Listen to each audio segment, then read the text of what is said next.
AITA for refusing to fly across the country alone with our two young kids so my husband can go hunting before Thanksgiving? My husband and I have been having the same disagreement about Thanksgiving travel for the past 4 years, and I'm getting tired of going in circles.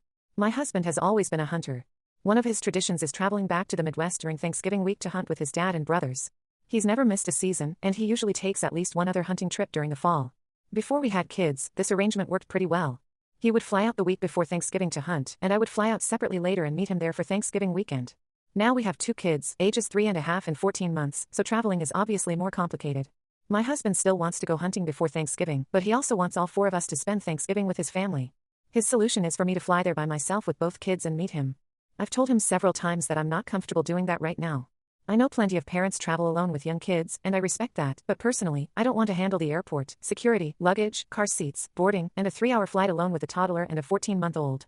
I've also told him that I may feel differently once the kids are older. He thinks I'm making too big a deal out of it and has called my concerns an excuse. What bothers me most is that he treats this like I'm the reason he can't have Thanksgiving with his entire family. From my perspective, there are several other options. He could go hunting, stay with his family through Thanksgiving, and I could stay home with the kids. I wouldn't particularly enjoy handling 2 young kids alone for around 10 days, but it is an option. He could go hunting and then come home for Thanksgiving so we could celebrate together.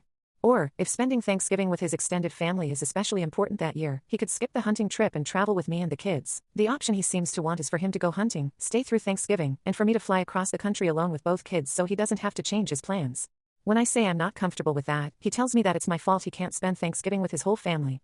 I'm not telling him he can't hunt. I'm not telling him he can't visit his family.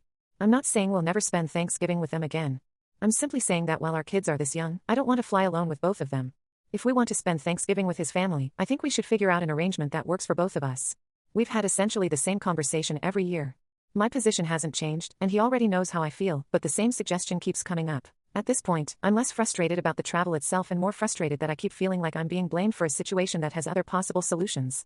I don't think either of us is wrong for wanting certain things. He wants to maintain his hunting tradition and spend Thanksgiving with his family, and I want to avoid taking on a trip that I don't feel ready to handle alone with our 2 young children.